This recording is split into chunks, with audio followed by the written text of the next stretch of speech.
Skull and good morning, everybody. Welcome to Morning Norsemen. We got a fun topic today, and as you can see, we've got some buddies joining us this morning. How you doing this morning, gentlemen? Doing excellent. Great. Doing good. My Breaking Bad coffee mug. Nice. Do this. Got my Spider-Man 2 Stein. This is what I drink my coffee out of every morning. So, the Tobey Maguire Spider-Man? Oh yeah. Yep. From back in the day. With Alfred Molina as Doc Ock, probably one of the best casting jobs ever done. Yeah, dude. It was perfect as Doc Ock. That's why they brought him back to the Spider-Man movie with Tom Holland. I like that one. My opinions on Tobey Maguire being Spider-Man, that he never really did it for me, but I do remember those movies fondly. You know what I mean? Yeah. That's all that matters. His Spider-Man wasn't quippy enough for me. He wasn't snappy enough. He wasn't as sarcastic as I would have liked. His Peter Parker was perfectly nerdy, though. I loved that. That was some fun shit. But I thought what's his name? Andrew Garfield. His Spider-Man was sarcastic. He was tall. He was lanky. Like his Spider-Man was like the perfect Spider-Man to me. Yeah. And his Peter Parker was a bit too much of a hipster. With the whole wearing the Ramon shirt, skater thing going on. And the skater thing going on. Yeah. So I mean that seemed a little odd, but if you could combine the two, you'd have the perfect have the perfect thing. But but I do have fond memories of the at least the first two Spider-Man movies. Yeah, the third one was a mess. The third one was a train wreck, and not the fun kind of train wreck to watch. It's just bad. I don't know who saw Topher Grace and decided, let's go ahead and make him rock. Yeah. Whoa. But I mean, I read somewhere that Raimi hated Venom. For some reason. He wasn't familiar with the character. If you notice, all the first two movies, they're about characters that he grew up with. Green Goblin, Doc Ock. He wanted to do the Lizard because he was familiar with that character. And Avi Arad's like, "Oh no, you got to listen to the fans. We got to bring Venom in." Avi Arad fucked up that third movie. That's what happened. He listened to the fans. I can't knock him for that. But I know, but at the same time, he hired Sam Raimi because Sam Raimi knew what he was doing. Raimi had a vision, man. Like that's the thing. It was more like a classic pantheon of what was his number 3 villain of choice? That's Lizard. Lizard. You just said. For 3. He wanted actually that might have been 4. Sandman, I think he wanted to expand more. You might be right, Pedro. Yeah, it was Sandman, and it's like, no, Venom's got to be there too, and then it became like a convoluted mess. See, and then hobgoblin snowboarding. Oh my god, the green snowboarder, that was terrible, man. What a terrible design choice. But what they should have done is, if they wanted to bring Venom in, they should have had the thing show up and have it take over him halfway through. And he's got to get rid of it, and then done a next movie about Venom instead of trying to cram it all into one. If you notice, all the movies that try to cram too many villains into one movie always fail. Always fail. You can't develop the characters, man. There's no time. Exactly. You don't have enough the villain is supposed to drive the story, and if you have too many, then it just doesn't make sense. Well, they don't get enough time to develop. Yeah, they just want to kill the hero. That's all. Yeah, dude. And Clint Marco is such an endearing villain. You know what really I mean? Is. His story is really cool. And visually, it's like freaking sand, like a giant made out of sand. Like, dude, that was the movie for me. Like, okay, here comes the green snowboarder. And just trying to cram all that story into one movie, just that's a bad idea. Yeah. I don't remember anything fond about Hydro. I thought that could have been done. Because him and Sandman had a great story arc at one point. Hydro Man and Sandman kind of mashed together, and they made Muckman. Which was really fucking weird looking. It was funny though. It was funny. It's just going Sandman and Hydro Man, Muckman.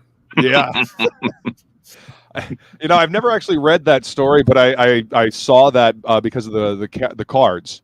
There was a little "Did you know?" A little fun fact thing on one of the cards. And yeah, I man, at some point I'm gonna have to bust out my my card sets and go through them on a stream or like a video. But you know what I have against cards?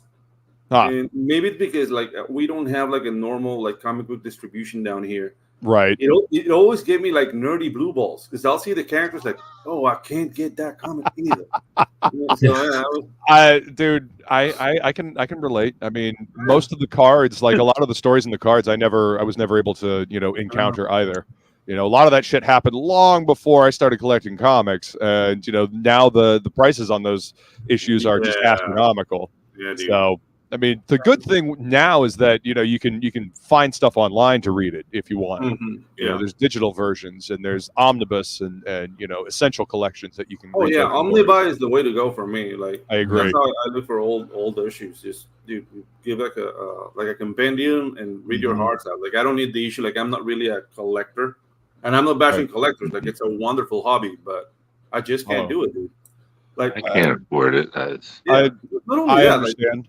Yeah, I had to go to the pharmacy over the Porno Max and get like whatever Superman comic they had. Like that was my only choice. Porno shit out of the way. I want comic books. Yeah, exactly. Like I'm not that horny, son. You're 15. Shut up. Just look at what I'm really hiding. Both, but I want the comics. I want comics. Exactly.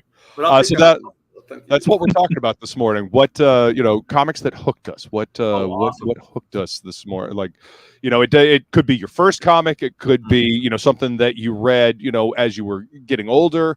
But like what really hooked you on comic books as a medium? And feel free to talk about your first comic book as well, because that's usually where the love develops.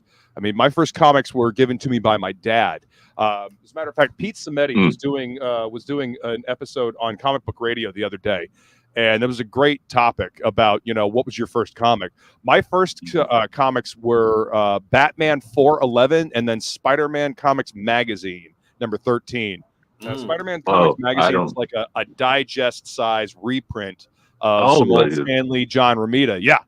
Yeah. And I remember reading that thing over and over and over again just because I loved the artwork. I mean, John Romita Sr., great stuff. It was jam-packed with so many comics, too, those digests. Three different stories. And, they weren't really connected together, but they were fun. But they were different. That's what I was sorry.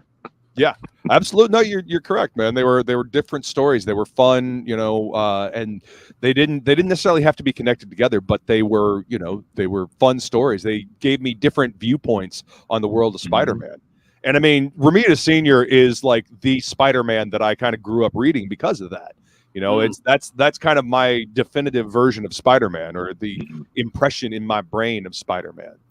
But let's say hi to the chat. Hey, we got a Woodrow. Hey, we got a chat. Morning, peeps, up early today. Yeah, thanks for joining us, man.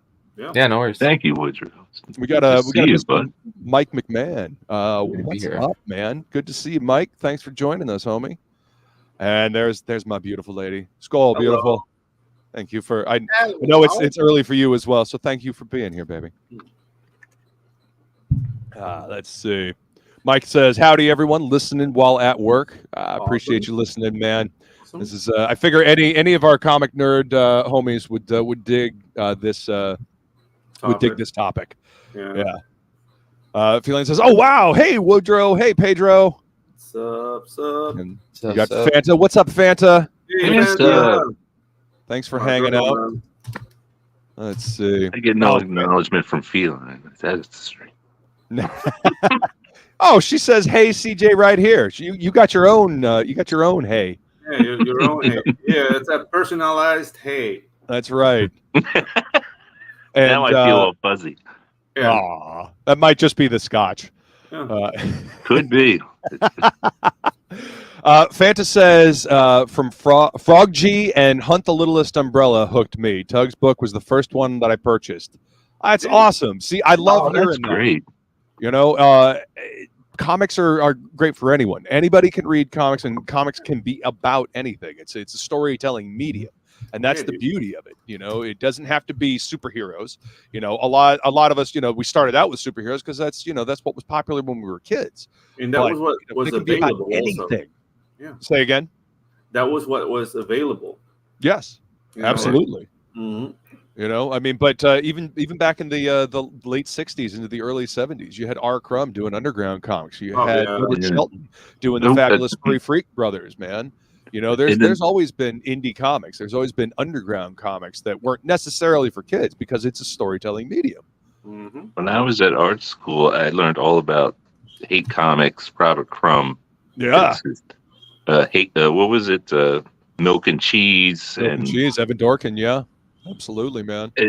I mean, I don't know how those gentlemen have turned out lately, but I just remember how they used to make me laugh so hard because I'd never read anything that's so outrageous. I was like, this is, you know, this is outrageous. Yeah, and exactly outrageous stuff. And I mean, you know, the funny thing is, like, R. Crumb was kind of you know, he was the dirty underground comics back when he first came out, and then, you know, slowly but surely, you know, he got recognition, and, you know, there were art galleries for his stuff, and then like collected books that showed up in Barnes and Noble and shit like that. So it's funny how things change, you know. But do you think Crumb will be canceled today? Yes, 100%. I think Gilbert Shelton would probably be canceled today as well. Yeah, they all would, I believe. Yeah. Some of the content, oh my god. Yeah, and the art will be poor for that reason. Exactly. You know, artists got to be they have to be able to create. They got to be allowed to create. You know, censorship is bullshit. You know, it stifles creativity. The Crumb is from my home state. You're working under duress, you know, like stressed out the whole time. Just like, can I say this? Can I say that? That's no way to tell a story, man. Exactly. I mean, look at the lack of storytelling in our current media, and that's I believe that's why. You know, everybody is constantly stressed about what they can say and what they can't say, and they can't actually make anything. Buzzwords and hot topics. That's all it's about, and it's not even hot topics. It's just awful. They're boring. Yeah. They're boring. At this point, they're mild take. They're you know, cold takes on, you know, former hot topics, and, you know, using buzzwords to try to get people interested. You know, there's no real content there. You know, and I don't know. Like, you say hot topic, and I remember the store. Oh yeah, dude.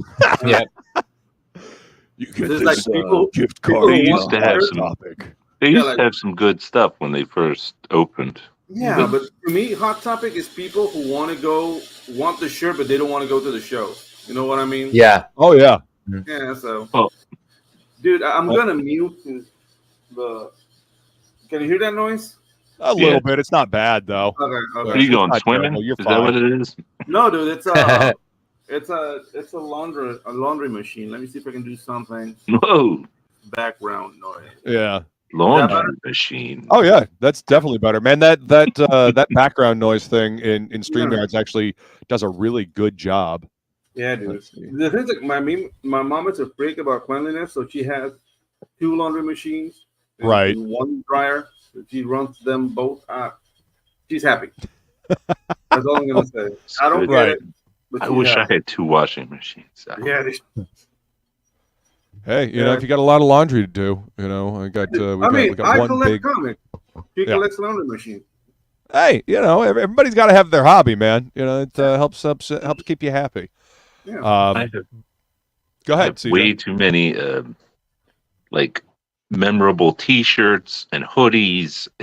They're just stacked up everywhere, and somebody needs to intervene to be like, how important are these things to you? Mary, don't. You know, like stacks of T-shirts. You know what I mean? And hoodies. Dude, I went to Fraga's. One of my visits. You know, Fraga's is on the way back to Florida from when I go visit Feline up in South Carolina. So I've stopped by Fraga's, and I saw like the storage bins. You know how he was doing like the 365 days of T-shirts last year?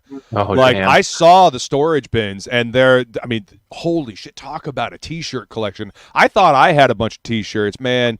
Our boy Fraga got a shit ton of T-shirts. Safe recovery, Fraga. Like, I Yeah. remember the weather, yeah. Like, But he's passing another stone, is what I heard, dude. right? Yeah, he's having some health issues right now, and I wish him a speedy and full recovery, man. Yeah, Me too. Yeah, Ready to get better, bud. yeah, dude, absolutely, man. I was watching The Professionals on repeat this morning, and yeah, like I love that show. On The Professional? Yep, he still kicks it with The Professionals. yeah, dude. See, I can't see that. I'm sleeping right before I go to work. And sorry, go ahead. Oh yeah, no, it's total, dude. Go back and watch the replay. Those it was on Art T. Bear's channel last night, and the topics that they talk about are always fun.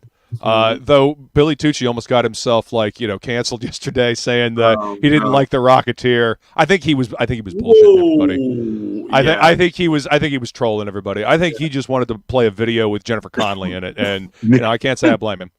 I don't know. I don't think Billy Tucci would talk down on a Rocketeer. That was I think he was just bullshitting. Yeah, because that movie's great. Jennifer Connelly in that movie is like, wow, she makes me think it's thin. She was 20 years old when she filmed that movie. She has aged like fine wine. Hey, sorry, I don't know. She looks too she's too skinny for my taste. I haven't seen her recently. Like, I don't know. Like in Alita, like I wanted to give her a sandwich. Just saying. Oh, that's right. She was in Alita. I really like that movie. I thought that was a decent adaptation. Yeah. It's Fanta. Fanta says Shadowhawk bought The Crow Dead Time 1 through 3 for me, so I'd have something for James O'Barr to sign this weekend. That's awesome. Wow, that's awesome. Hey, what's up, Aaron? Thanks for hanging out with us, man. Good to see you, sir. What's up, dude? Yeah. Unboxing videos are great. I actually got a couple of things that Jason sent me last night. He sent me City of Rot, by Spencer Desmond. Right? Yeah. I actually this is his copy that he got, and I'm still waiting on mine from Spencer. So, if anybody can get a hold of Spencer and be like, "Yo, dude, Luke is still waiting on his." I was gonna ask you about Spencer. I haven't heard from him in a couple of years. He's doing different things now. He's making short films. I think that's what he really wanted to do anyway. And more Spencer, power to him. Oh my God, it's really Rooster Puncher. Yeah. But I'm looking forward to reading this. This looked like a fun book. Nice. And then he also sent me Blood Run, which is a book that Inkspots was talking about. That looks like it's going to be pretty fucking fun. Scout has been putting out some pretty good shit over the last few years. Dude, he was doing another story like Can't Kill Kate. You guys remember that? Oh, yeah. Yeah, Can't Kill Cade. Yeah, man. Well, dude, Voidwalker was a great show. Yeah. And then Tome of the Wrecking. I had never even heard of this one, but this looks like it's going to be fun as well. Yeah. So I appreciate that. Yeah, dude. That guy's a ex-Marvel DC cat. Tome of the Reckoning guy. Like, I interviewed him when I used to have the show with Ginge. Yeah. I mean, it's not that the show is over. Like, Ginge's getting... I don't know if I should say this. Okay, life got on the way of Ginge, so that's why we don't have a show no more, but we're still friends. Right. I'm still working on Wives and Gadgets, but it's gonna disappear for a while. I don't want to say why. It's nothing bad, but that's something for him to say. So absolutely. I'm just gonna leave it at that. It's all good. Digs her. I dig you, Feline. I don't know what you're talking about, but yeah. Yeah, dude. Real life always comes first. As far as like the streaming thing goes, real life always comes first. Real life, and I'm so happy. Exactly. I'm so happy to have that little red leprechaun in my life. I just love the dude. Yeah, so yeah. Yeah, man. Hey, you gotta have the positivity. Yeah. And I'm really happy to have this one in my life. She's my second set of eyes on all the stuff that I make. She'll point out things that I will miss. Having somebody that can point out stuff, help you see the forest from the trees, always a good thing. Yeah. You don't want me to point out your faults. Yeah. Another thing I learned from like working with Ginge is that I have to be more specific with my prayers. Right. Because I said, God, bring me a redhead. Oh. Oh. Does that mean it's a little different than what you were expecting, huh? Yeah, exactly. Dude, I can't say my prayers weren't answered, but Right. yeah, it's not. Yeah, You know, sometimes the universe has a funny sense of humor. You know. What I hear. Yep. Yep. Feline. She's got the rim shot here. there you go. Yep. Yeah. Yeah, the universe sometimes answers prayer in a strange and funny interesting way. way. Yep, got a sense of humor. So, all right, let's talk comics. So who's got something they want to share first? I talked about like let's talk about first comics. I already talked about what comics my dad gave me when I was a kid. Those were my first comics. Right. What were your first comics? Woodrow's got Mad Magazine. Hell yeah, dude. Yeah. So I have a weird history with comics because I didn't read comics a lot. I literally kind of got the stories vicariously through all my friends who did. I was into Mad. And then my grandpa tried to get me to read because he wanted to be a writer. So he would give me his Turaka Stone comic books and some of like Spider-Man and stuff. And I wouldn't read them. I would trace them and then make my own stories. So there you go. That's kind of my history with comics. But I've always Everybody loved the medium. trades I've when always they're thought, oh yeah, I just think it was the coolest way to tell a story. Absolutely, you can do a lot of cool things with movies and stuff, but comics, there's just so much. Mm-hmm. But immediate. Turaka Stone, that sparked my imagination because as a kid, all kids love dinosaurs, and I remember those covers would always have him with dinosaurs. He'd always have a hot chick or like a robot or something. So it's kind of had the Conan vibe a little bit, and that was kind of what got me into comics. All my first stuff was that. Nice. So the Turok comics are what hooked you as on this as a medium. Hell yeah, dude, that's awesome. Yeah, those old Turok comics were great, man. Valiant was putting out some good shit back in the day. Yep.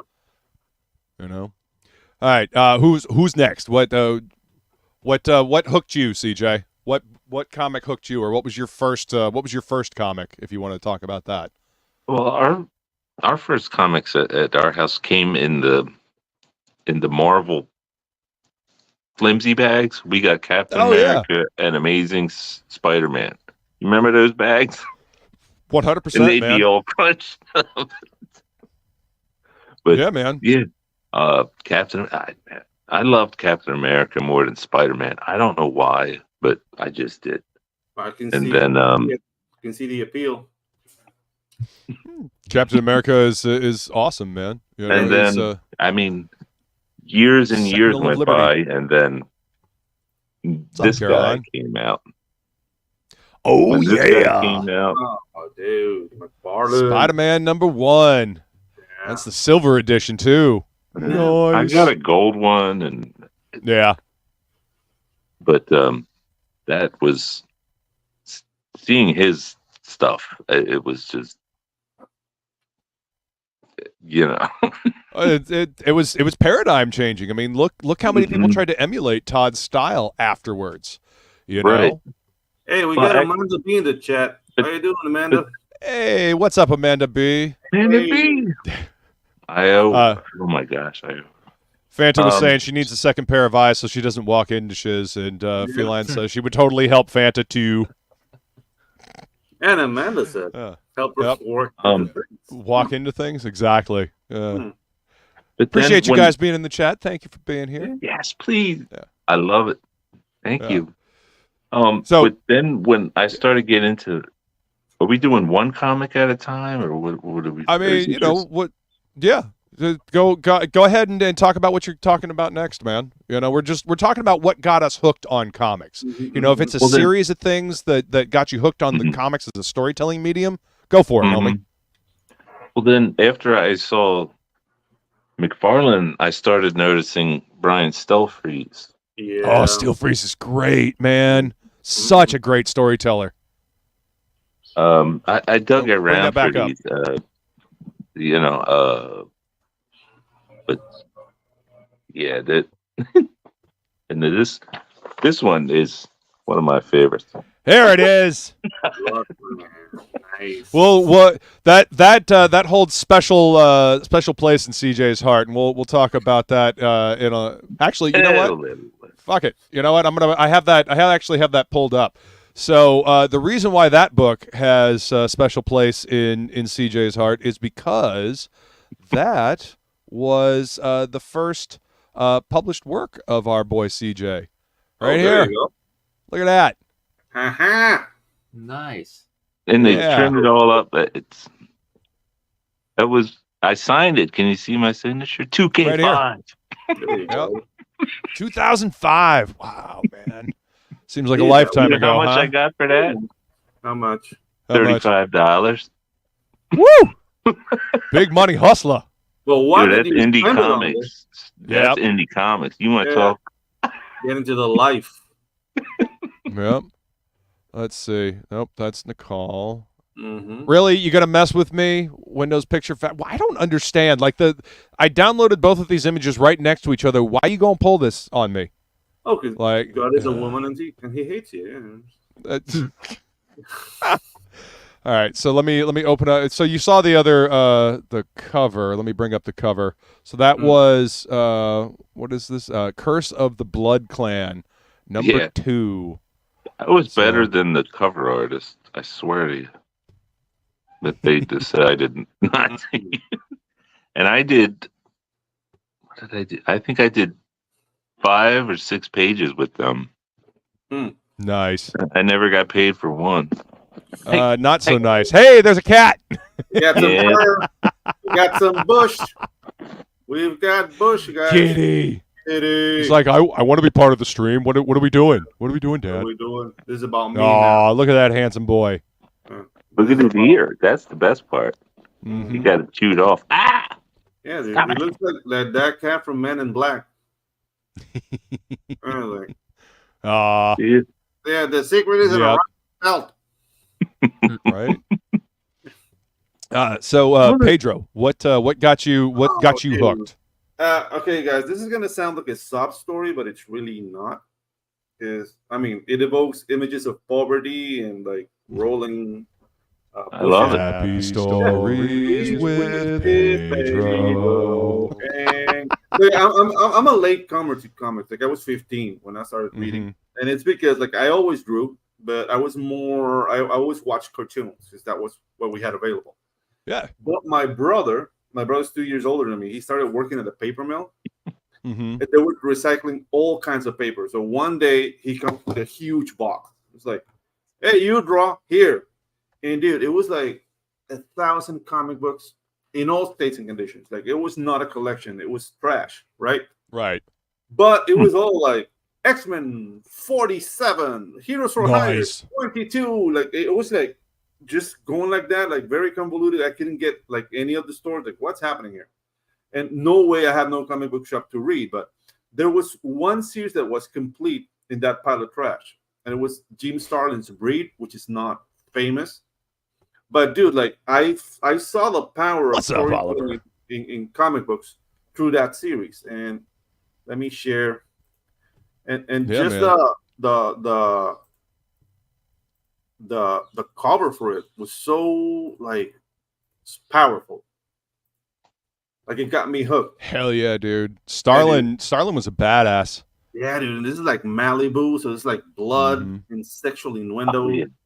No titties, but the I mean they could push the envelope with that. You know, that was you know, one of the I mean they around the same time as Image. I mean, actually they started before Image. Image was working with Malibu when they first started. Yeah. And yeah, they were pushing the envelope back then, you know. And this is not really indie. Like I understand that, but I mean, for back then, yeah, it was. You know, they just had they had, you know, big names working for them, and they had push. Yeah. You know. So the thing is, like, I'm reading that, and then in '97, I'm in Colombia having a lot of fun. And I find my first like dedicated comic book shop. Nice, dude. I went there through a girl that I was dating at the time, and she was my weed dealer and my comic book shop, my comic provider. Yes. I should have married that girl. So maybe. Yeah. The first comic book she gave to me, and it was funny because she didn't speak English, right? So she gave me this. Oh, nice. Annual Deadpool Daredevil. So I mean, I like that Deadpool. It's like, wow. Oh, is that Joe Kelly and Bernard Chang? Yes, sir. Oh, fuck Bernard yeah, Chang. dude. Mm-hmm. Yeah. Dude, the only one Bernard better Chang could is fucking be great. Ed Guinness legend. would be. Oh, sorry. Yeah, Guinness is great, man. I met him at a comic shop signing years ago. Just a really cool, down to earth dude. Mm-hmm. Yeah. And dude, like the cool thing about this story is that they're trying to capture Typhoid Mary, but she has like split personalities. Mm-hmm. So her word bubbles were different from Typhoid Mary, Bloody Mary, and Mary, like whatever. And dude, I was hooked with that kind of storytelling. What's up, Donald? Hey, what's up, Good to Donald? see you, brother. Hey, how you doing, homie? No, I'm good. I can. I don't know how long I can stay, but I thought I'd pop in. Oh, awesome, dude. That's awesome, man. We're talking about first comics and what comics hooked us on the medium. You know, what made us really like recognize that holy shit, this is fucking awesome. Comics are great. Yeah, dude. And then that same girl came with a big bag of weed and this. Yeah, buddy. Yeah, you probably should have married that girl, dude. She got good taste in comics. Yeah, dude. And from that day on, I was like, yeah, I'm a comic book guy. In Latin America, no contacts, no nothing, but like, dude, like the life chose me. You know what I mean? Absolutely. RT Bear chose you. What do you got to worry about? Dude, I started to work with RT Bay at 49, so there's a trek from 19 to 49 where I was doing all kinds of stuff, art related, but not RT Bear related. You know, so. Sorry, I didn't mean to. Nah, it's you're good, man. You're good, man. My life is a tragedy. I like it. Yeah, but it's rising from the ashes of that tragedy that forges that strength to keep moving forward. Yeah, but from Poison Elves, I discovered like Bone and Mouse and all like man, like artsy part of indie comics. But it was this book, man. So good. I just want to, since this is half my show. Yeah. Go for it, homie. What you got to say? Spawn #1 showed me what could be possible with comics. I'd never seen the cell shading or the Steve Root did and Cyberforce. Well, the digital coloring was really starting to. Yeah, the digital coloring was really starting to kick off around that time. I was like, why can't cartoons look like this? If they can draw it, why can't they animate it? You know why now, Chris? Because you studied animation. Because that was one of the first things I asked. A lot of work. Yeah. When I got into animated, and they basically beat my ass. Yeah. With reason. Like, I went to animation school for 2 years. Well, it's not an easy thing to do animation like that, you know. It takes a lot of time and effort. Yeah, not only it's like drawing comics. The process of animation. You want to introduce hatching, you're adding years of work to the production. So it's not feasible. It's just not. I had too many questions. I was like, why can't we scan these color or these? They didn't like being asked questions. Dude, I would have burnt your feet. I would have burnt your feet first if you were my student asking that. Dude, I don't know. Why are you asking this question? I owned an animation school, man, and you always get the kids like with the glowing eyes, like, I want to do my own anime. Like, it's only you, son. Stop. Remember Silicon Graphics? Yeah, there's only heartbreak at the end of that idea. Just don't do Pedro. it. What's that? You remember Silicon Graphics? Yeah, of course. Oh, yeah. They had two where I went to art school, and we weren't allowed to touch them. You had to be like Photoshop expert to be able to touch. Dude, I worked Silicon. in an Inferno station in 2003. Dude, like only the owner of the company and two guys who knew, like, I was using Softimage and I was trained in the Avid, so I was like allowed to use it. And there was another guy who was like a linear editor that took the Avid courses. But dude, that was like, this is the most powerful computer in the world, and it's $250,000. Render 4 days. Damn. Yeah. Remember walking through the stations and you see taped pieces of paper, rendering. Do not touch. You fuck this up, I will fuck you up. Yeah. Uh-huh. I will put your family down if you touch this computer. Yeah, just because that's that's hours, weeks, almost months of work that will get fucked up if somebody messes with it. So yeah, totally understandable, man. We've technology's come a long way.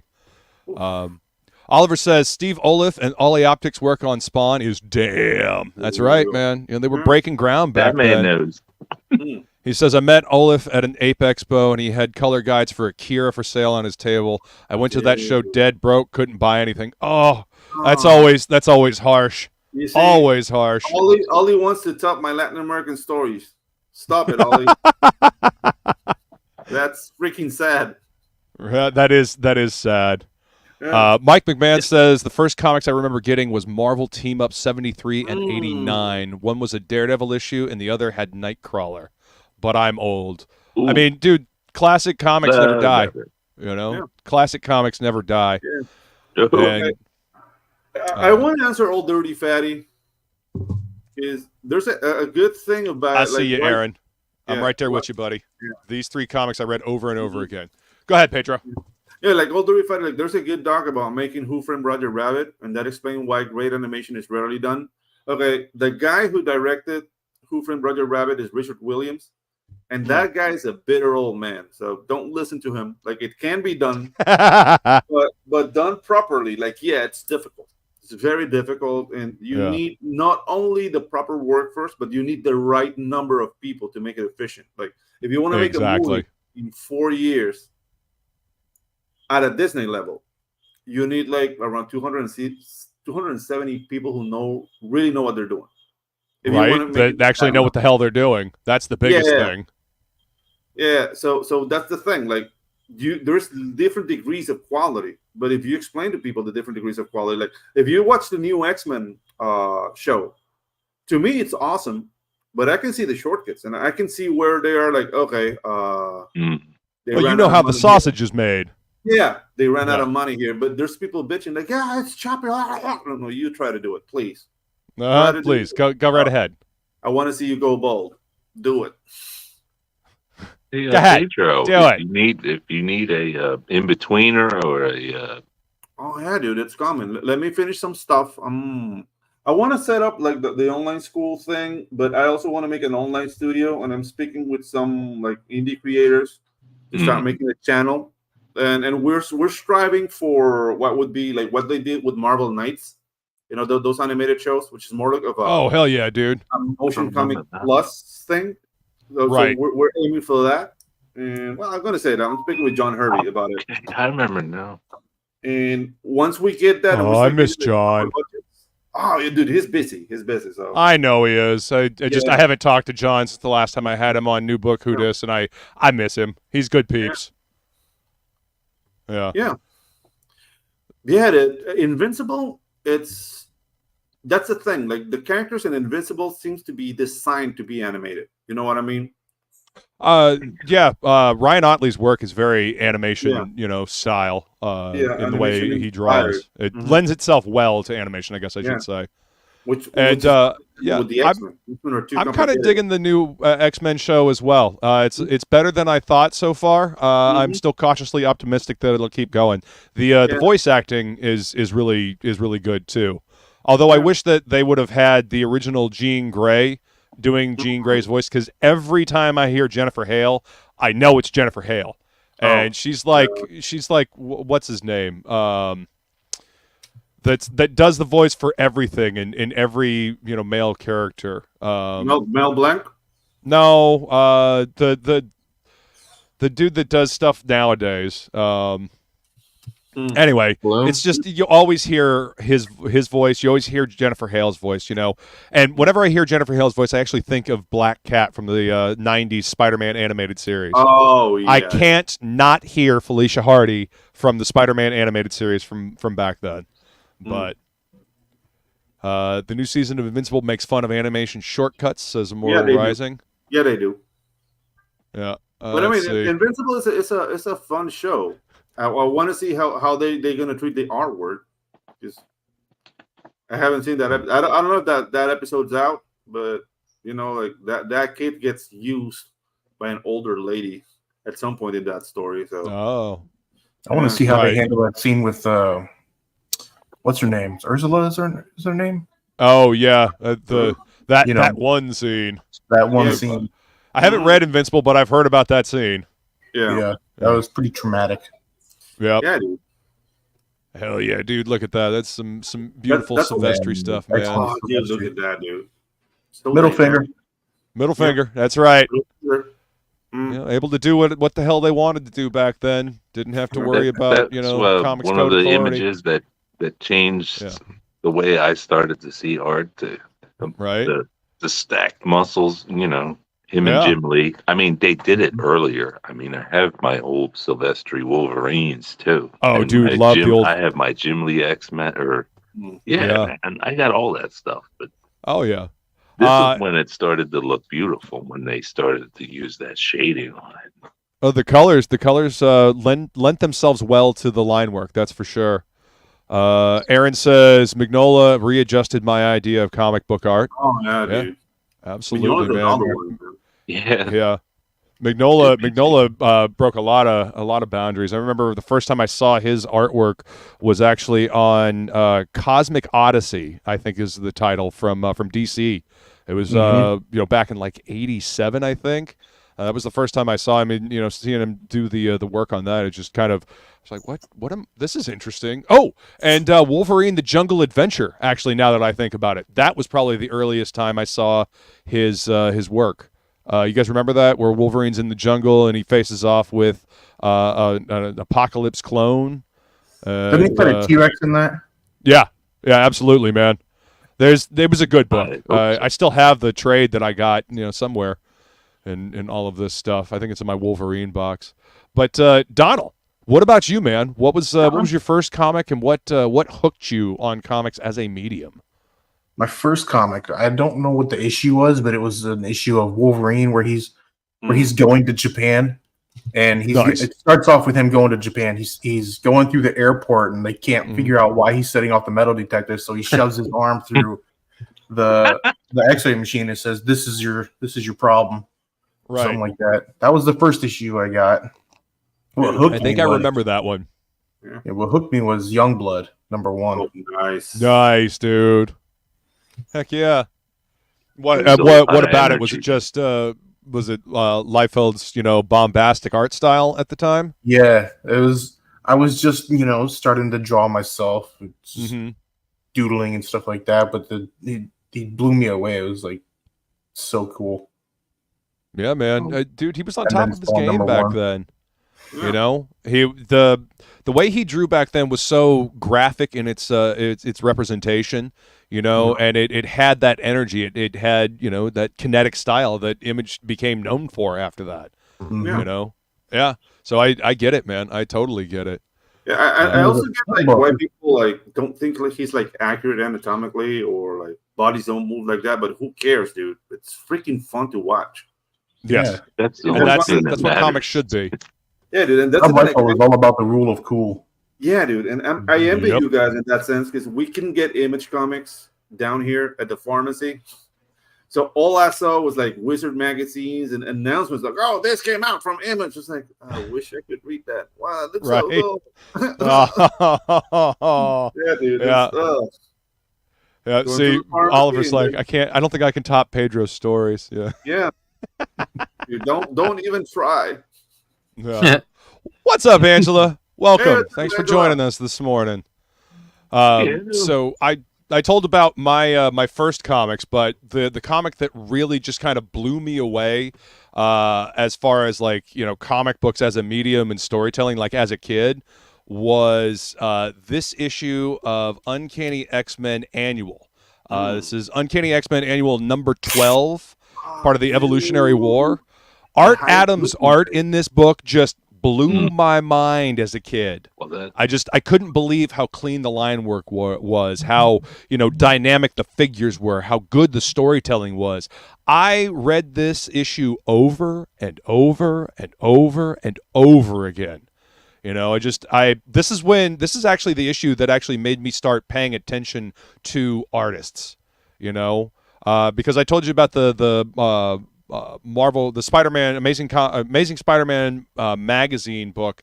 And, you know, I really liked the artwork in that, but I wasn't really paying attention to different artists. This is kind of what made me start realizing that, you know, that there was different art styles and like there were different levels of art, and Art Adams just absolutely blew me away.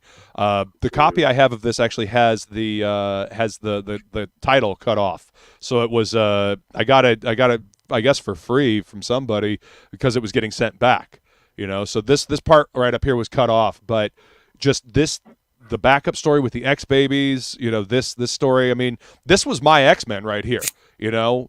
X-Men being led by Storm, and, you know, Rogue with her mullet and the green jumpsuit, and Psylocke before she became a ninja, and Dazzler. I mean, this was my X-Men right here.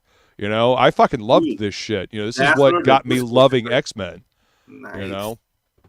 Yeah, so this that blew my tiny mind when I was a kid. And then as I grew up, you know, I got introduced to Poison Elves.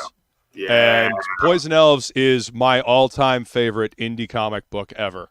Let me go ahead and full screen here. So this is the first trade. You cannot get this trade anymore unless you want to pay a bunch of money on eBay.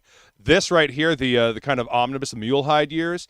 This is what you can find. And actually, Drew Hayes' estate actually just put out a prestige omnibus collection of, like, I think the first 50 issues or something like that in a black and white hardcover. And so I have that coming. I backed the Kickstarter. So yeah, these books, man, this really redefined what a comic book could be for me. You know, I mean, it was dark, it was, you know, melancholy, it was bleak, you know, but there was hope in it as well. You know, happiness is the temporary chemical imbalance of the true state of mind. I mean, Drew poured tons of himself into this book, and this right here, I actually spent $80 on a shirt from the '90s that has this piece of artwork on it, and absolutely love it. You know, it's one of my favorite shirts that I own. Yeah, dude. So, we have to know that Drew is not with us anymore. Yes. So yeah. As a matter of fact, I've got a retrospective that I did on Drew Hayes way back in the day when I was doing Last Wednesday, that I will drop into the chat for you guys if you're interested in watching.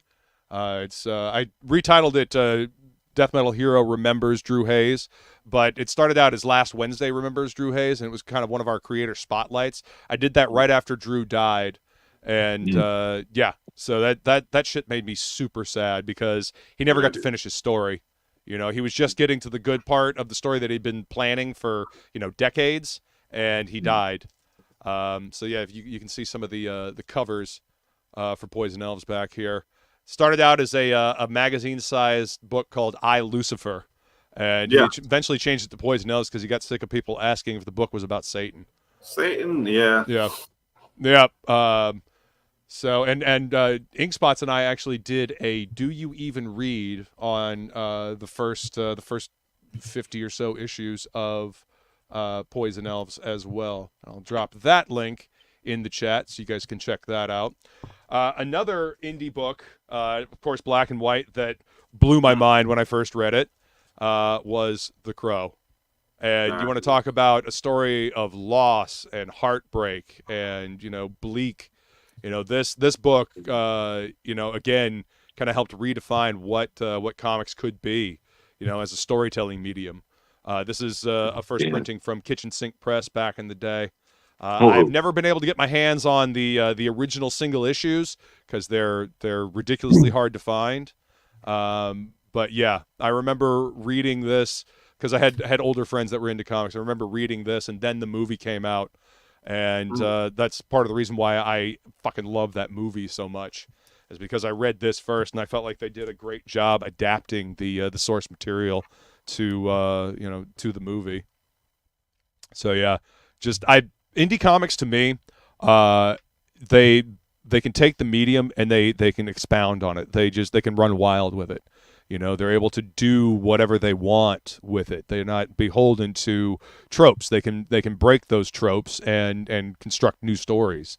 And black and white comics, man.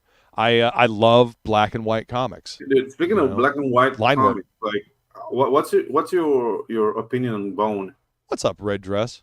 I like Bone. I'm not super into cartoony stuff. Yeah. But Jeff Smith, he started out. Go ahead, Darnell. I'll try not to take that personally. Oh, shut up! You can draw beside. You can draw outside of cartoony. No, you won't. Yeah. I consider you more along the lines of like Geffen, with the way you draw stuff, especially like the Brutus stuff you did. The Dracula book you did was more serious than I've seen you draw anything in a long while. So I don't consider you super cartoony. I'm talking about like animation style, like the way Jeff Smith does. It's usually not my cup I'm not of tea. gonna take that personally. Yeah. I still taking that personal. Shut up, all of you! I fucking love all of you guys. I love your artwork. Shut up, you bastards! See, this is what happens. People take your words and they twist them. The old word twist. That's not cartoony. Okay, I mean, I wouldn't say that it's super cartoony. I don't know. No, I love the line work, man. I don't know. But I love stuff like John Byrne and Jim Lee and Mark Silvestri and stuff like that. Drew Hayes had a certain level of cartoony in him as well. But I mean, I also really like Fred Hembeck from back in the day. Doing the Marvel the Marvel fun stuff like the Spider-Ham shit that he did. I don't know. Hembeck I thought was always really fun. Yeah. Old Dirty Fatty says, Donald, please get healthy. We need you around for a long time. I agree. Working on it, man. Good, man. Good enough for me. Right? So anything recently that you guys that you've picked up that's just kind of knocked your socks off, as they say? And recently, as in like the last 10 years, we'll expand that. Oh, yeah. Anything that you've been digging quite a bit? There's a new book out called Petrolhead by. Oh yeah. I can't remember the name of the writer, but the artist is Pi Per. Yeah, it's fucking dope. He does everything on it. He does the art, the lettering, the design, and it's got great graphic design sense to it. It's just really phenomenal. It's been blowing me away. I've heard of that book. I've heard good things about it. So yeah, I'll have to check that one out. If you like robots and you like racing, you'll like it. Hell yeah, dude. Pretty dope. I like to race. Let's see what else. What else I got back here? I picked what you got? This again. Oh, dude, yeah. Wills did some great stuff on that book, man. Yeah. The whole Heroes Reborn thing was, hit or miss, but Wills did some fantastic line work on that book. Portasio, right? Yeah, Portasio, yeah. Oh, dude, yeah, the guy's a beast. He really is, man. He's fantastic. There's a lot of guys in this book too, right? I don't know, man. Like, this is the cartoony style you hate, Luke, but didn't say I hate it. I said I just didn't dig it as much. This book, Camarilla. Yeah, man. I love how Ryan writes, man, and the style, it reminds me of like Thunder the Barbarian and the Herculoids. So awesome. Very pulpy. Cool. See, and I don't consider that super cartoony, you know. So maybe I need to reassess what I call super cartoony. Yeah. I don't know. It all depends on the story, If it fits the story, then roll with that style, you know. What I find just jarring is is when like the story is like super serious and they do this overly cutesy animated style for the book. It's disjointed. That's Bone. Bone does that. Yeah. Oh man, you need to read a book called Open Bar. Then Open It'll Bar. change your thinking on that. Yeah. Okay. All right. Let's see. Let me get my little pad here so I can write this down. Let's see. Oh, Donald, did you see what I did in 05? In 05? My first comic masthead. Oh yeah, he retired after that. He got paid so much money. Let's see. I'll bring this up again so Donald can see it. This is the first piece of artwork that CJ got published. It got published in the local paper, but never in a comic book. But hey, look at that! There you go. That's the thing right there. That's cool. in an issue of Blood Clan, right? Issue number 2. It looks nothing like your stuff today, but I do like the style. Yeah. And well, it doesn't. It looks similar to me, but yeah. I can see the growth, but that, yeah, you know? Yeah, there's growth. Yeah. We need to get you doing more stuff, man. Yeah. Just saying. Fun. You have very bold lines, man. Like I like it. Exactly. Mike McMahon says he's digging the Ghost Machine stuff. That's cool. I haven't gotten a chance to check out any of that recently. Is that stuff out? All I heard was that big announcement that they were doing a bunch of books, and then I didn't hear anything else. Yeah, they released an anthology book, and that's really kind of it as far as what I've seen so far. Okay. You know, haven't seen much. Let's see what. That cat really wants you to look at its asshole. That's why my son named his middle name is Bagel, because he constantly wants us to look at, to get a gander.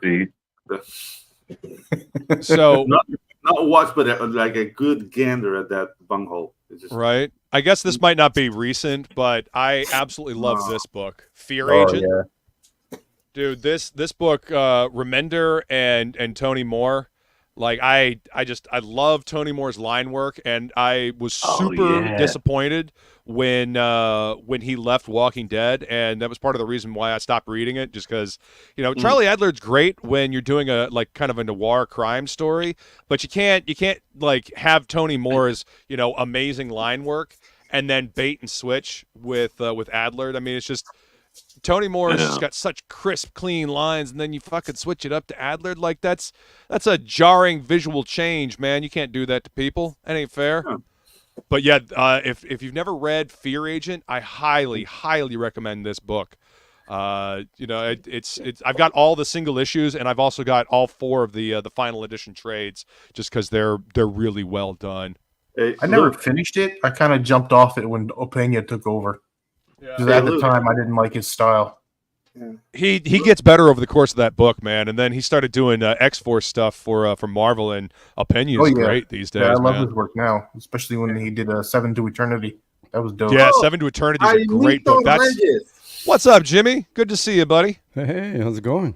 Yeah, look, I love the fact that you described like a change of anchors, like loosen the condom midway the action.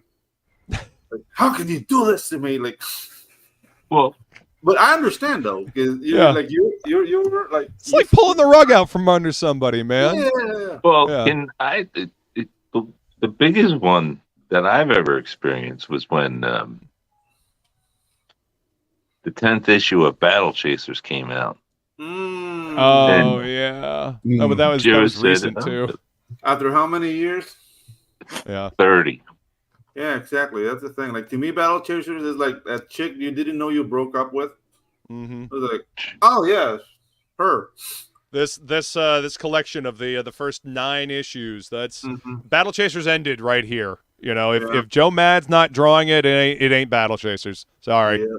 Yeah. I don't know where this one ended, but how beat up it is and shit. Yeah. I read it over and over again, man. You had your way with it. Yeah. So I can see what not to draw. That's why I look at it. How can you? I mean, fucking Red Monica captured all of us when this came out. You know that. Yeah. You know, Joe Mad just had that bombastic style, man. You know, and there was nothing else like this at the time. You know, nobody was doing fantasy type stuff.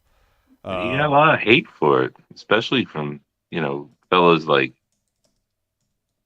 Skyvers or something. Whatever, man. Battle Chasers was a fucking great book. I don't give a shit what anybody says. He's one of those artists that you just hate him because he went off to a better career. Like, no, come back to comics. Take a lower pay. Yeah, dude. That's what I want, dude. Let's start a petition. Right? The cool thing about this Battle Chasers is that I got this book, and then they gave me this Hold one. that back up. Yeah. Oh, Eve Proto Mecha. I remember that. That was Ale Garza, right? Ale Garza, yeah. I love Garza's work.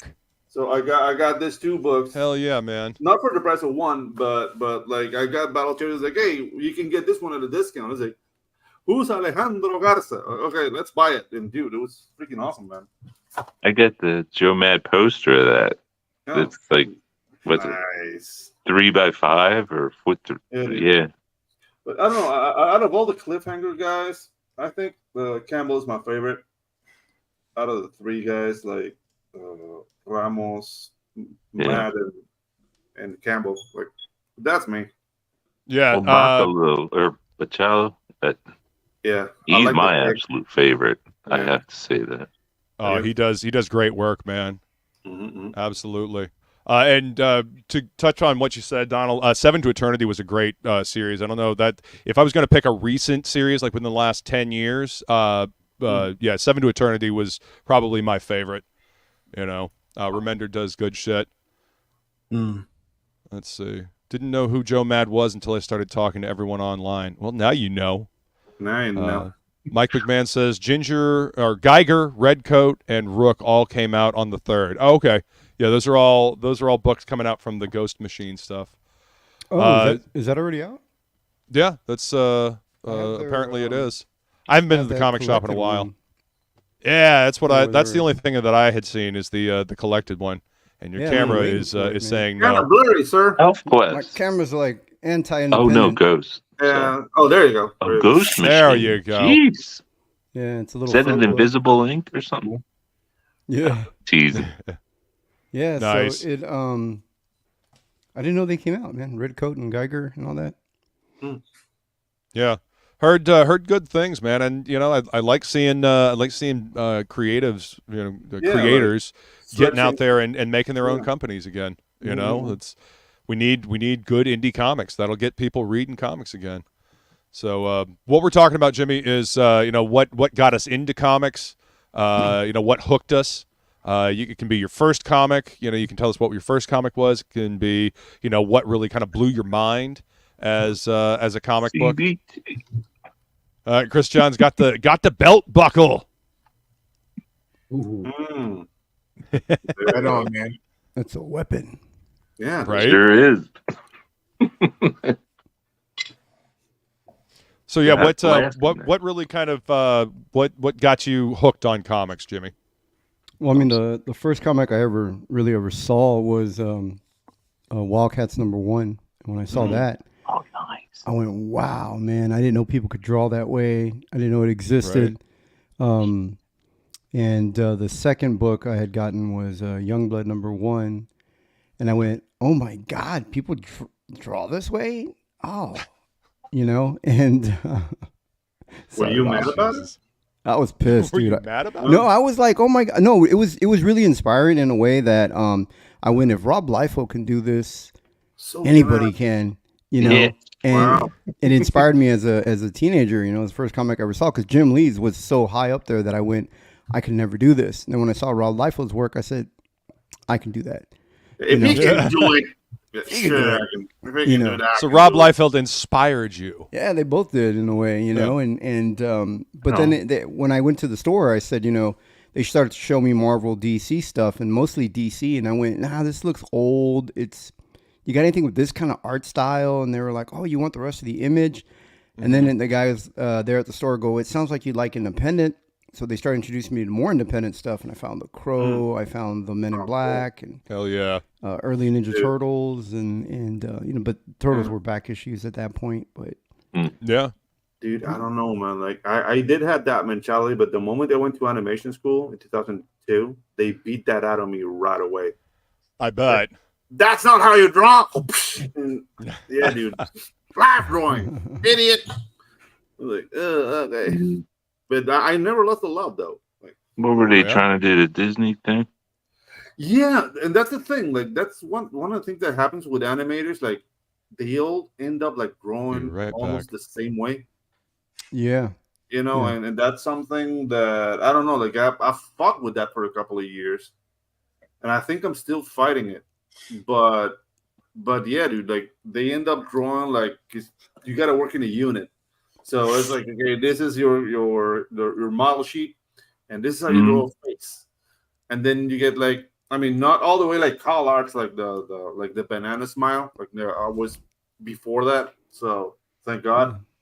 But still, like I do have a Disney way to approach expressions, which I use to my advantage. But still, like I know it's like a code, and that's the thing. Like I don't see in comic book artists, like. They're freer. And I guess I killed the conversation with that. So no. I think comic books. It still is. It's cartooning, and I think a lot of people seem to forget that. And the modern artists today have totally forgotten that there's still cartooning in comics. That what we're supposed to do is exaggerate and interpret, real life and make it much more dynamic and interesting. Supposed to make them look extraordinary. Yeah, dude. Like, exaggerated. Even when they drink coffee. Yeah. Even when they drink coffee. That's right.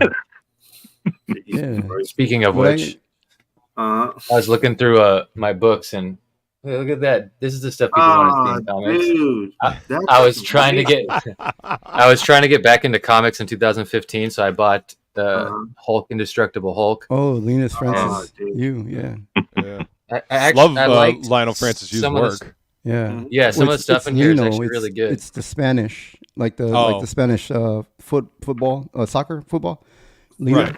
Yeah. When I met him, I said Lionel too, and he said it's Lino. And I went, Lino. Okay. Lino. I don't know why Hulk needs armor, but okay. Yeah, that's kind of like unnecessary.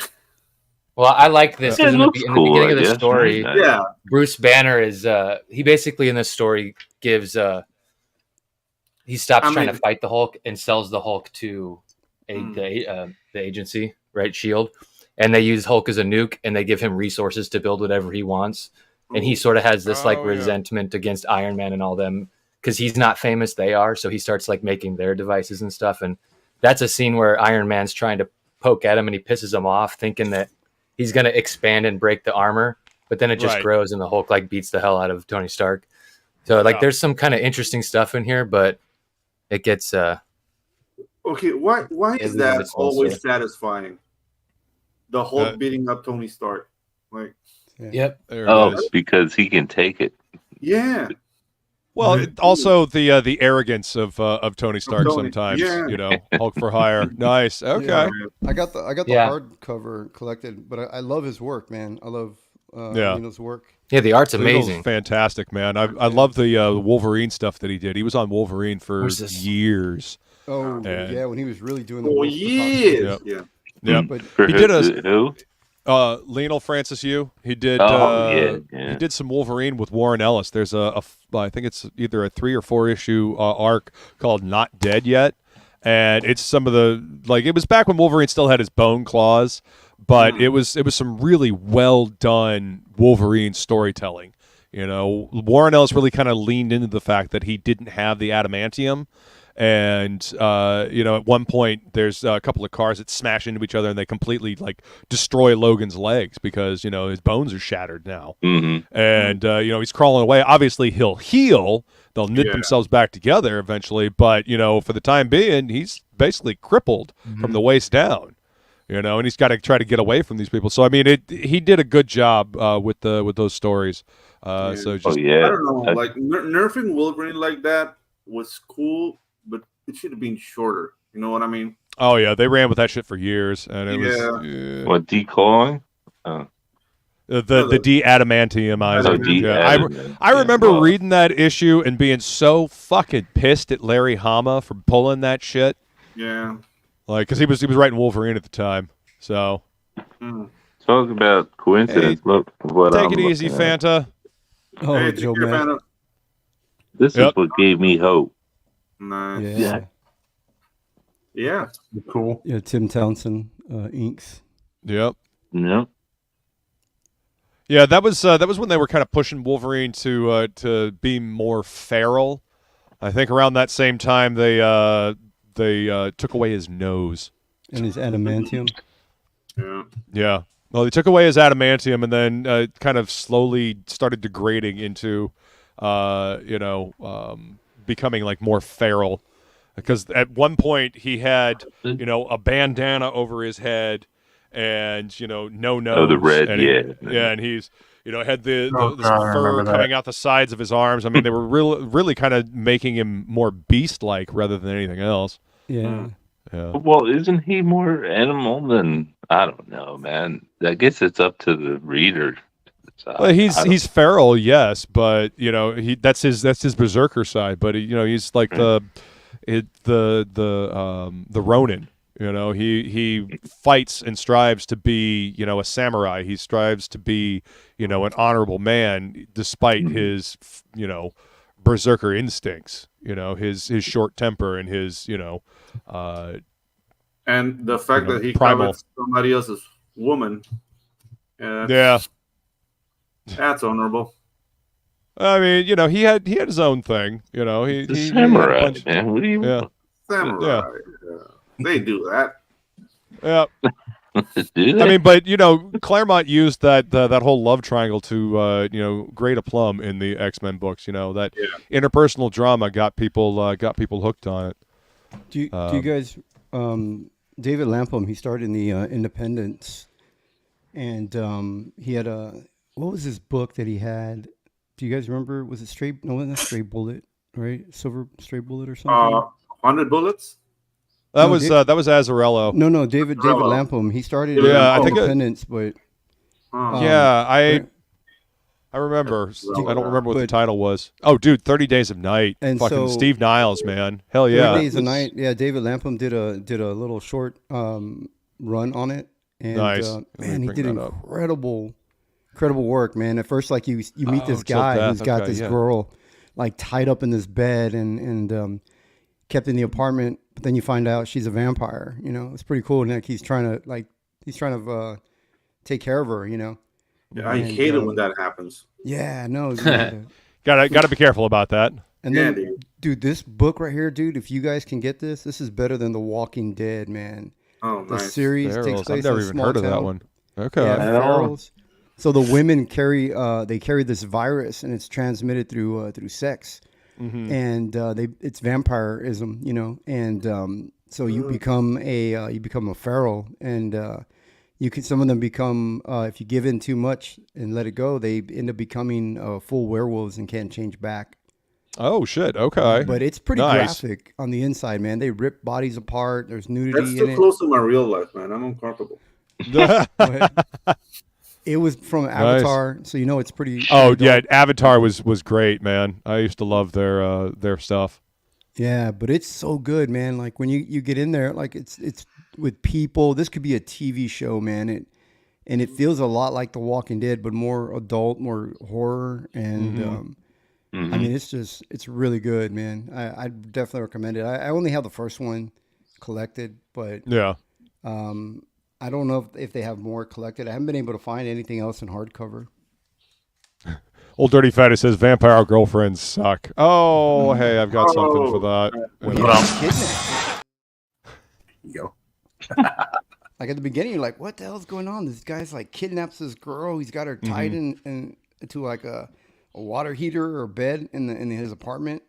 All right, and you're like, what the hell's going on? But it turns out to be really cool. Nice. I'll have to see if I can find that. I used to love the stuff that Avatar was putting out, man. You ever read Black Summer by Warren Ellis and Juan Jose Rip? Oh, Warren Ellis. I like Warren Ellis. I don't give a fuck. Transmetropolitan is one of my favorite comics ever. Yeah. Transmetropolitan is my favorite insult I've ever heard. Transmetropolitan? Yeah. The best part of you dried up on your mama's thigh. Yeah. Yeah, Warren Ellis was firing on all cylinders with that book, man. You know, just everything that was him, and then, you know, mixed with Hunter S. Thompson. You know, so he just, you know, went gonzo on it, you know, for lack of a better term. Yeah, I love that book. You know, I've got all of the trades, all of the single issues starting from like issue, I think, 20 on. So I missed the beginning of it, but yeah, that was on my regular pull list once I discovered it.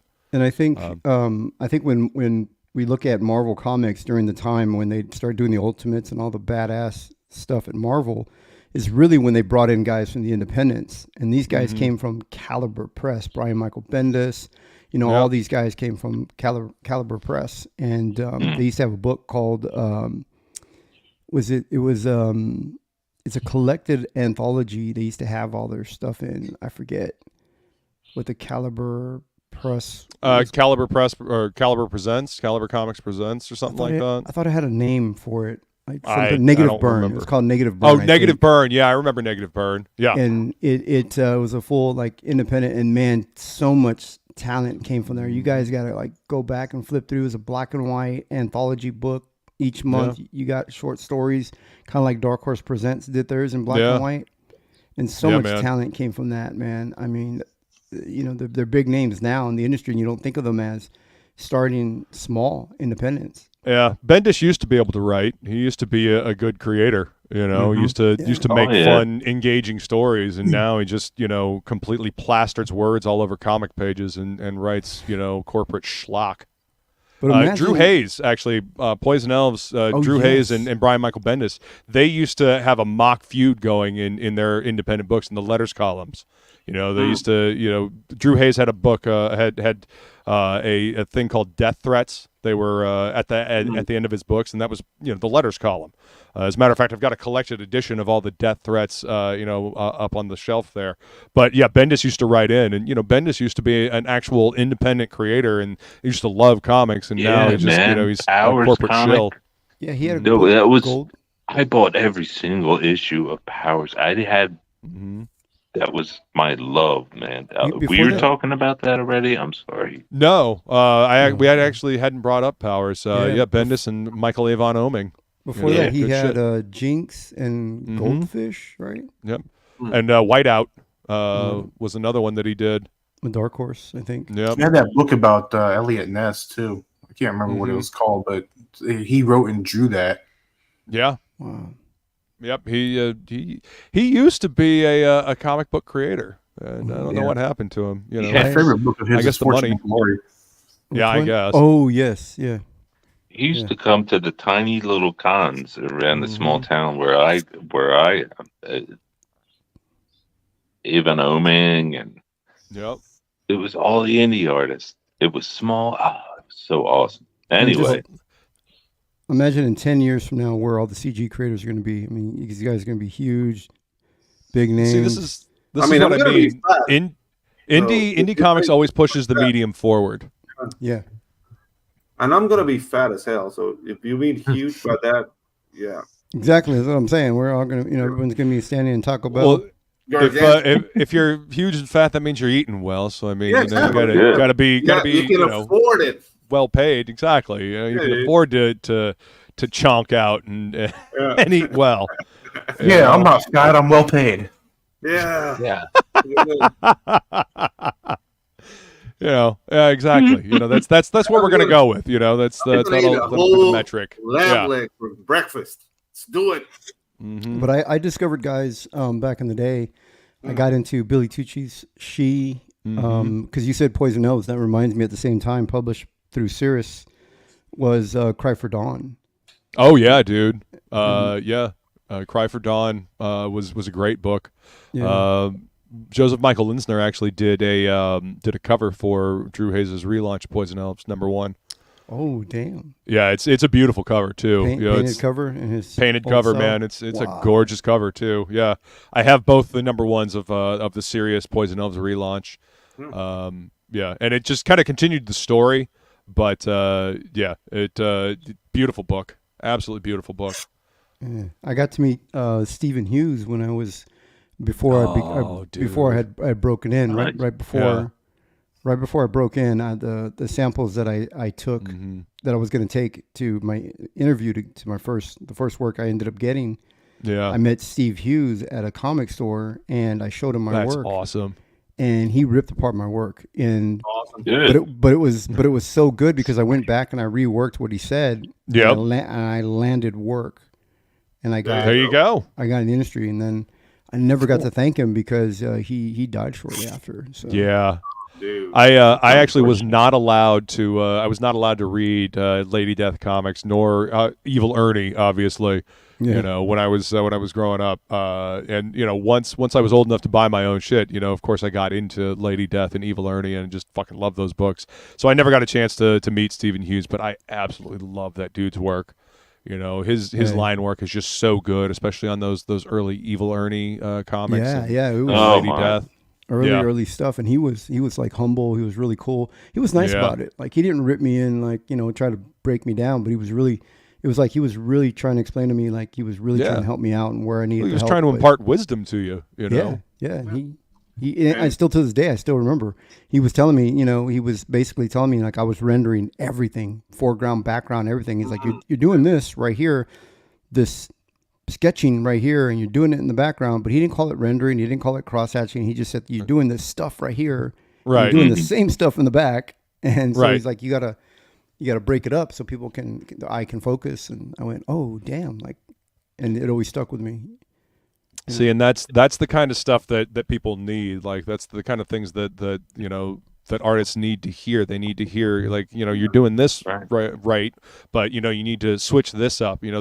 That's constructive criticism. That's not just shitting on something because just saying it's bad, not giving a reason. Like that. It's actually showing you the contrast. Showing you what you need to do to fix the problem. That's crucial. Yeah, sometimes it's done in a harsh tone. Yeah, but it's still a benevolent ass whooping. You know what I mean? Like they don't want to destroy you. It's just like that's how they are, and they tell me like, kid, you're screwing up here, and here. If this is what you want, this is what you need to do. But I mean, some people only hear the "fuck you," and some people can only take the fuck you. They don't want to hear the criticism. They just want to be praised, and that's not good for anybody. That's their mom's job. Yeah, be praised. Yeah. No, you gotta be able to take criticism doing this gig. That's how this rolls. If you're gonna draw, it's an art form, and art gets criticism. Yep. Well, I mean, how else do you grow? How else do you know that you need to work on certain things? I was talking about having somebody that helps you see the forest from the trees. Like Feline does for me. Like how else do you grow? How else do you change things if you don't have somebody saying, hey, this looks a little funny. This is off. This needs to change. And especially if it's somebody that is a professional artist that knows the things and they can actually tell you, this is what you can do to fix this problem. That's how you get better. Being stubborn and saying, oh, I know everything. That's not how you change. That's not how you grow. You're going to stay stuck the same way you've always been in that regard. Yeah, but like you have to have discernment with what people tell you. They can tell, like somebody a couple of days back told me, like I drew well for a Haitian. I'm still processing that. Shit. Because I'm not from Haiti. Man, I missed the joke. Sorry. Yeah.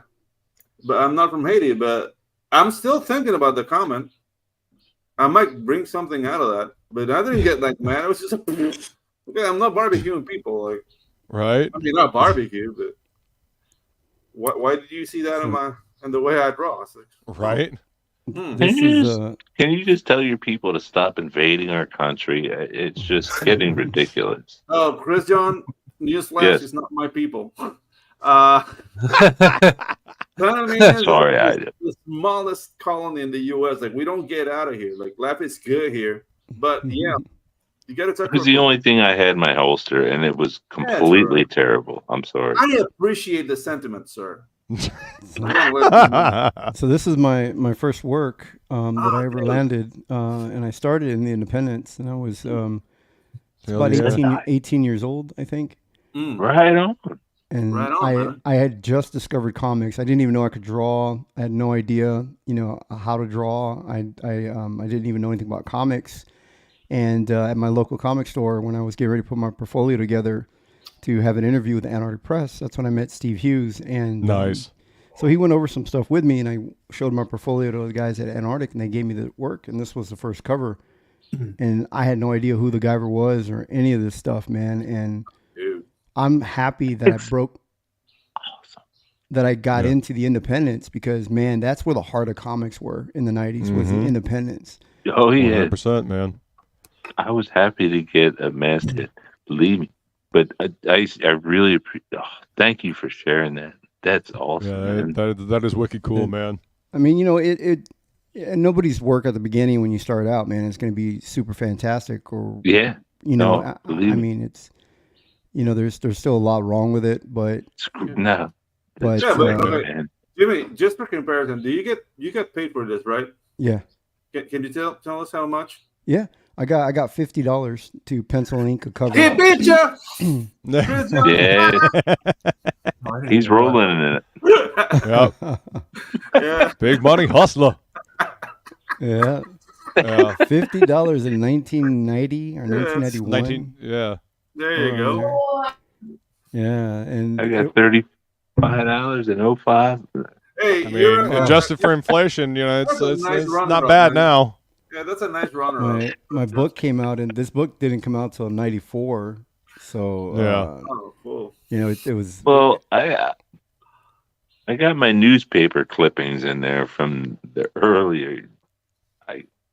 I've been in the local newspaper with my drawings. So if you want to go way, way back, I got all.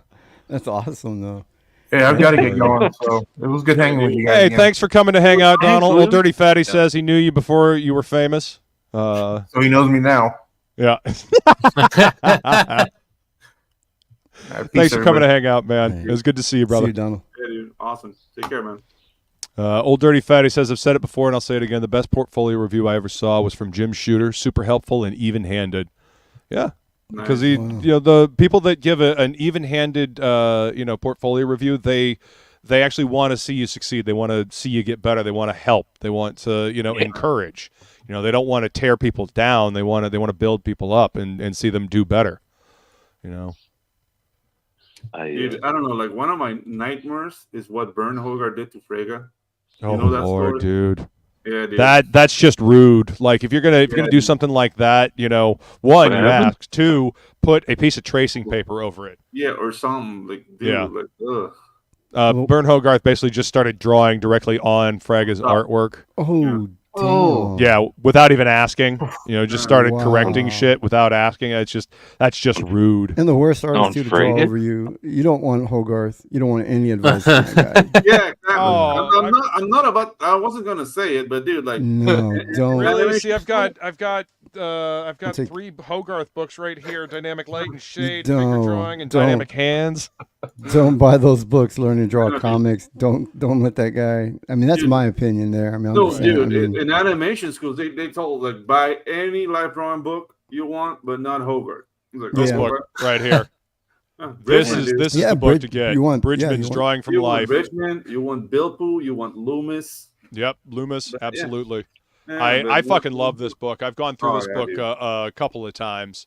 But yeah, this is the book you want to get if you want to learn to draw. You block in your figures, geometric shapes. Bridgman is great. It's a little hard to dissect at the beginning when you're new, but over time it'll start to make sense. 100%. Just dive into it and you'll get the hang of it. Just start drawing the pages.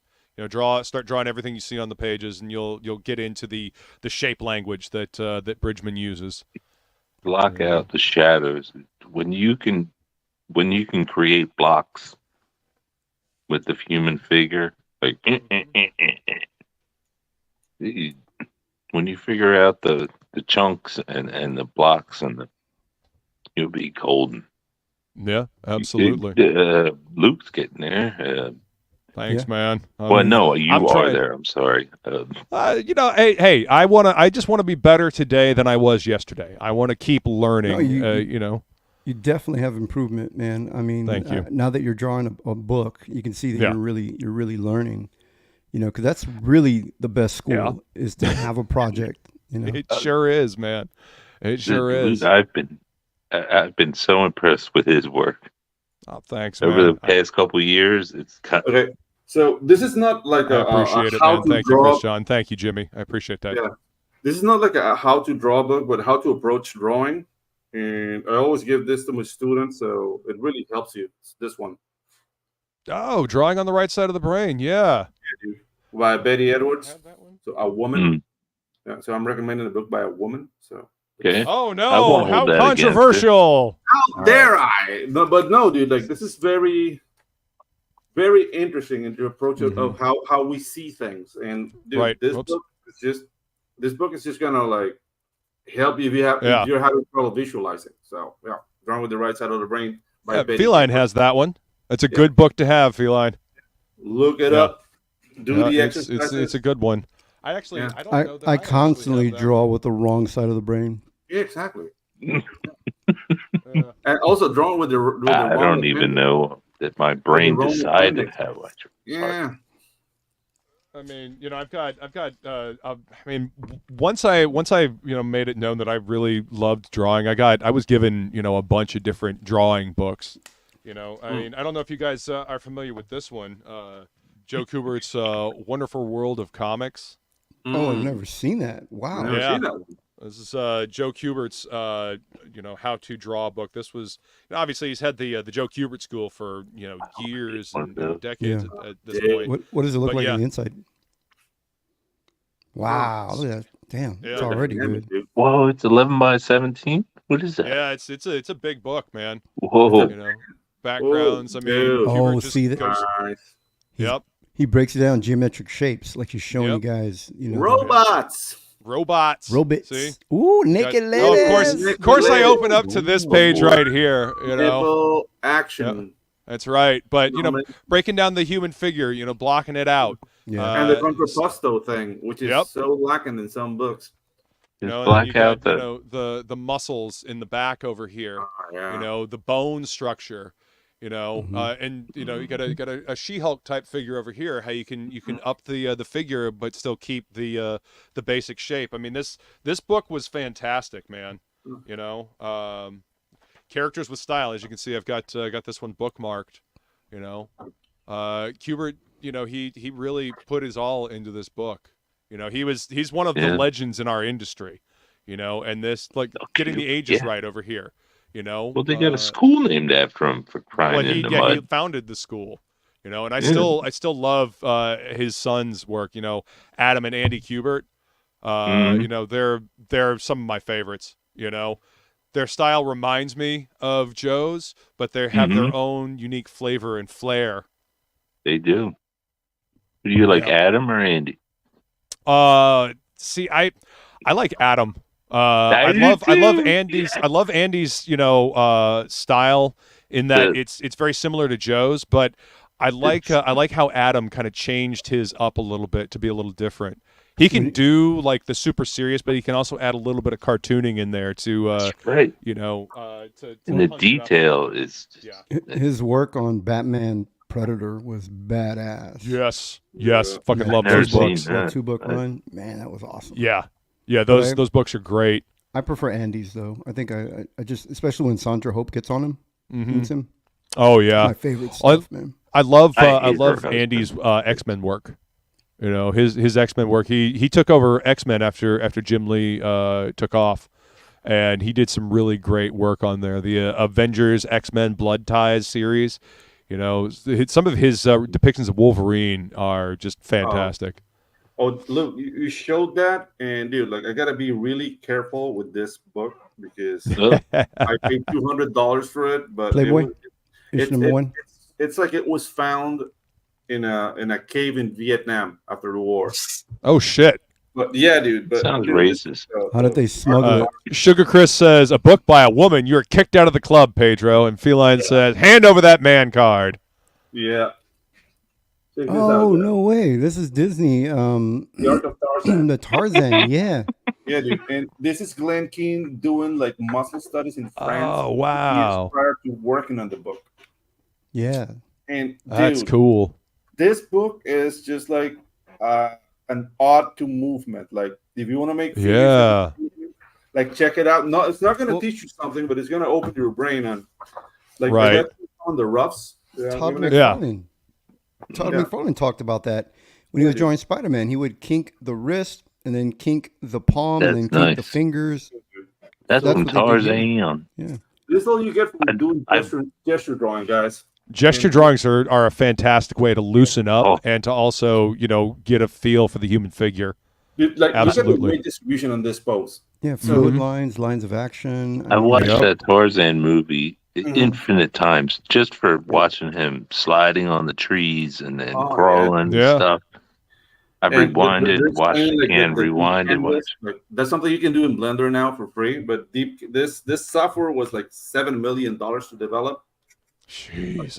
Wow. I saw a movie called Tarzan Deep in Her Jungle. I don't think that's the same film there, Jimmy. Paint over it.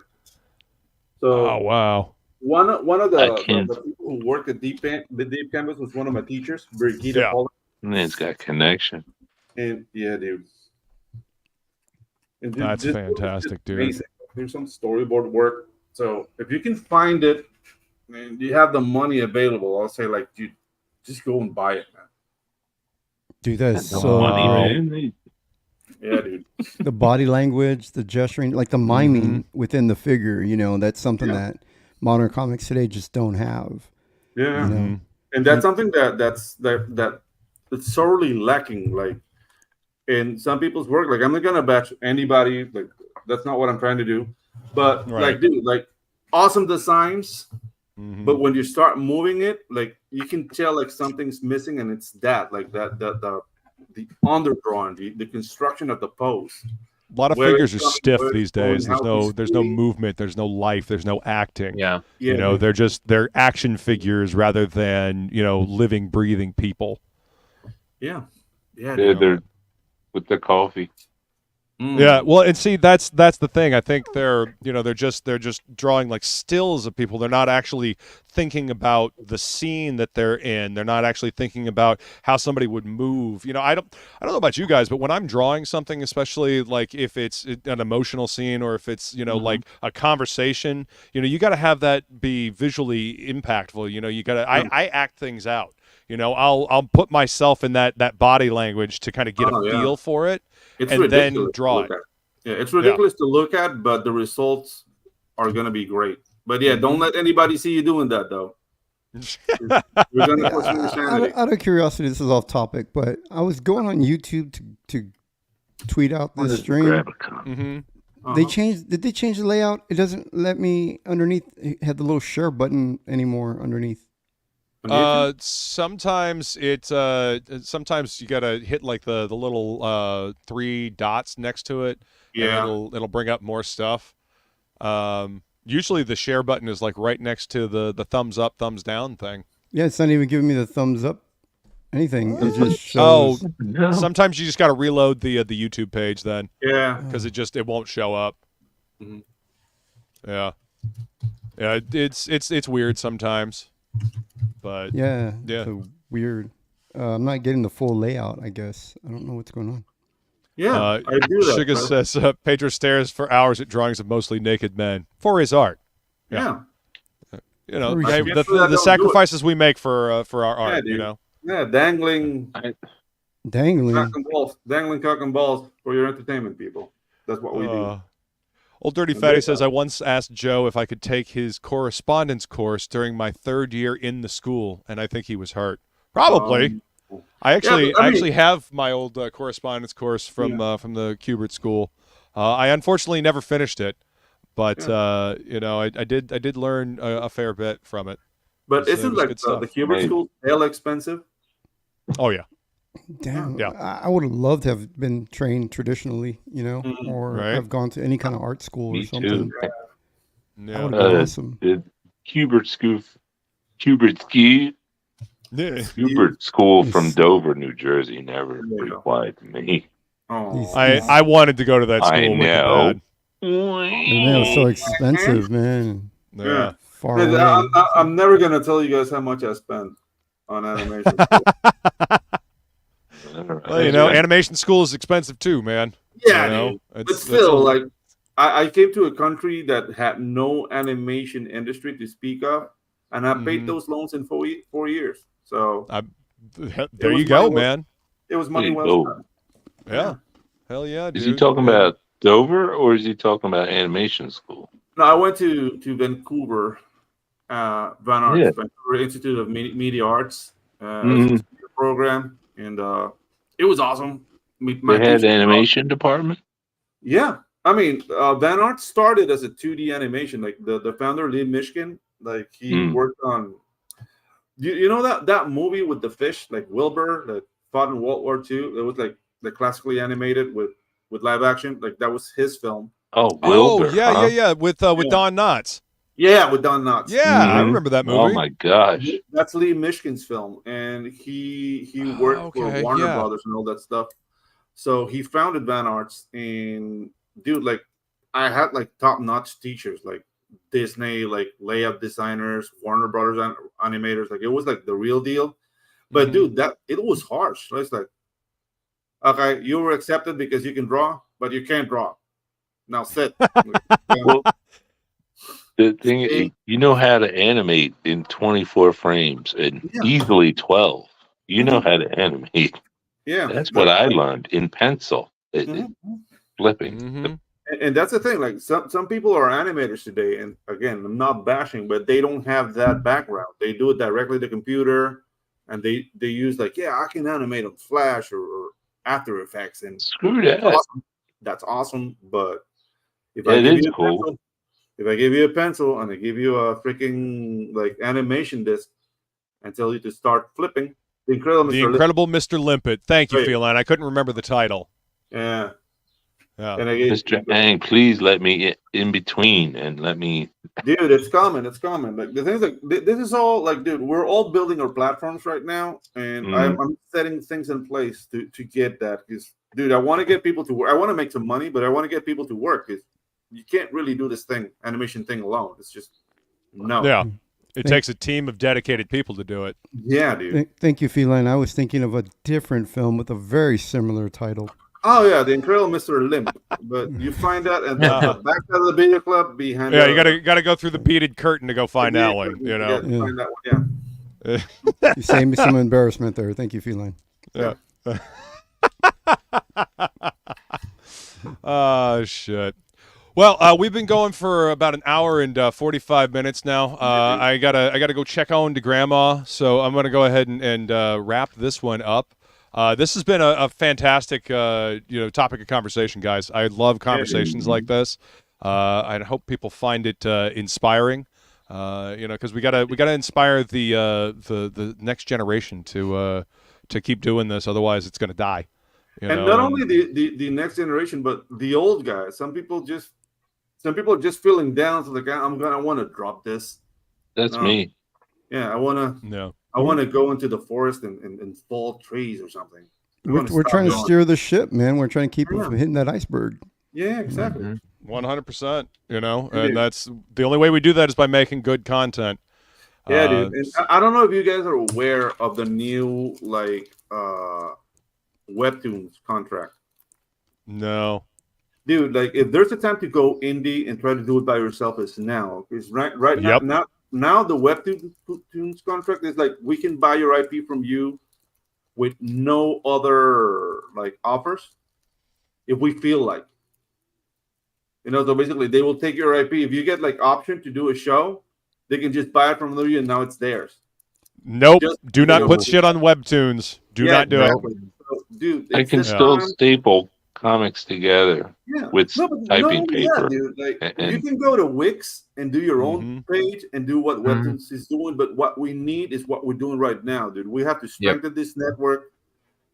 Dude, like infighting, like some people smell like farts, whatever. Let's just strengthen this network, because if we go outside of this, dude, there's nothing for us. Yeah, there's nothing for us. All they want to do is abuse us and do it to us raw, condomless. Stay independent. You know, indie comics have existed long before all of this, and they will exist long after.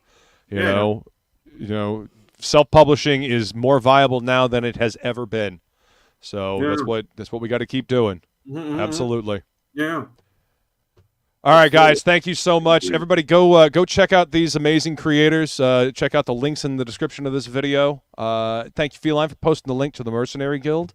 And I'm going to go ahead and run the trailer for Mercenary Guild, just in case you guys haven't seen it yet. And thank you all so much for hanging out.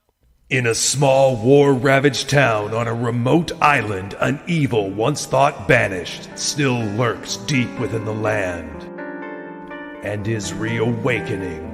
In this slowly healing community torn between two factions, an outcast band of adventurers strive to rebuild their lives and make this island their new home. As darkness encroaches upon the weary citizens, only the Mercenary Guild stands in its way. Join the guild at themercenaryguild.com to receive an exclusive Elven Sorceress trading card.